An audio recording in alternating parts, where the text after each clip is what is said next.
Yo, what's up guys? It is Josh with the Preset Bros, and today I'm going to show you how I made this super groovy chill lead for this chill house track right here.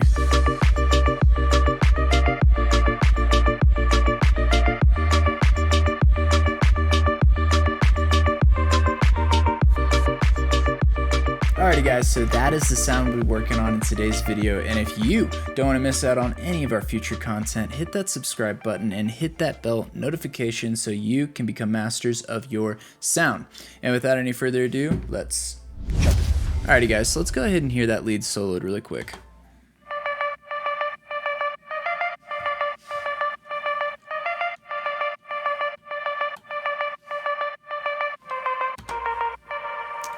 So I do have a few post-processing on here. I have a little vinyl and a CQ, so let's just hear that without that. So not that much different. Alrighty guys, so let's not waste your time and let's get to cooking. So for oscillator A, we have the analog BD sine wave. Wavetable position cranked all the way over, one voice unison, and the level the same. For oscillator B, we have the same wavetable, but the wavetable position is at 170, and the level is pulled back to 35%. Now we are sending oscillator A and B into the filter. I went with a band 24. I have the cutoff here at 440 Hertz, res all the way down, drive up to 35, and fat up to 8.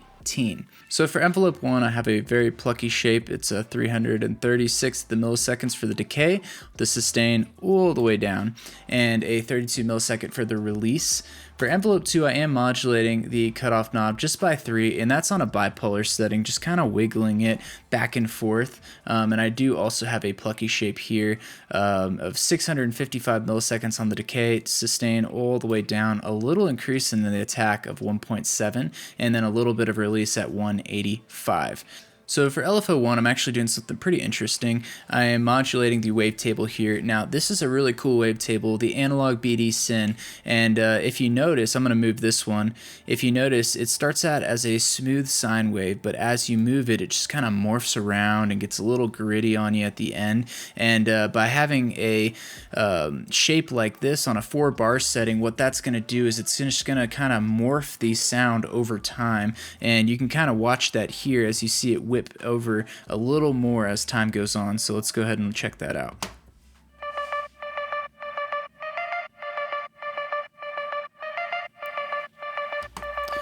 So it's really subtle, but this is what makes it when you're doing that last 10% of polishing up a sound. So for LFO2, I'm also modulating this guy, but we're actually not using it. Really, I'm modulating the master tune here, and I can show you that in the matrix setting. I'm just doing it by like -5 here, and it just wobbles it kind of out of tune a little bit. And so I can go ahead and bypass this and show you without and with.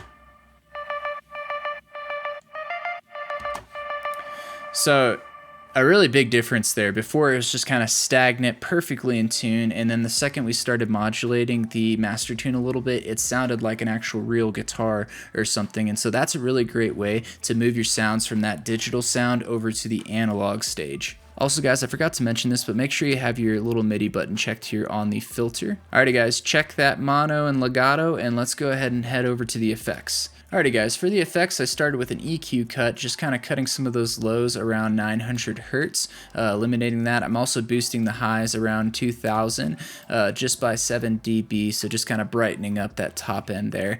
I am using a phaser as well. The depth at 25%, frequency at 923, feedback all the way down, and phase at 180 with the mix knob all the way up.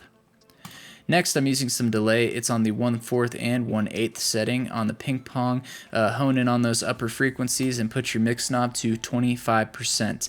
Then this is kind of where the magic happens in my opinion, and that is the reverb. So I'm on a Hall setting. I have a pretty big size at 34, a long decay of 6.1. The low cut is pretty high at 73, and the mix knob at 46. And this is what gives that sound the atmosphere. And so I'm going to go ahead and turn this off, and we can listen to the sound before and after. And then with.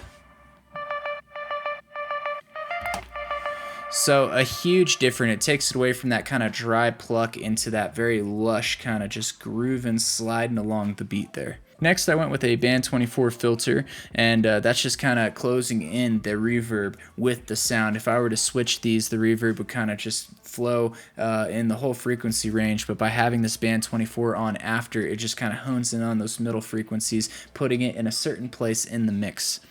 I finished the sound with a little bit of multi-band compression, and I have the gain at 12.1 dB. Alrighty guys, that pretty much wraps up the sound, and we do have a free gift for you guys down below. It is this very preset, fresh out of the oven, just for you guys. Also, if you like the Serum Skin I'm using in this video, we have a special going on our website where if you buy any of our packs, which are all $4.99, you get this Serum Skin completely free. So if that sounds good to you, go head over to our website and check that out.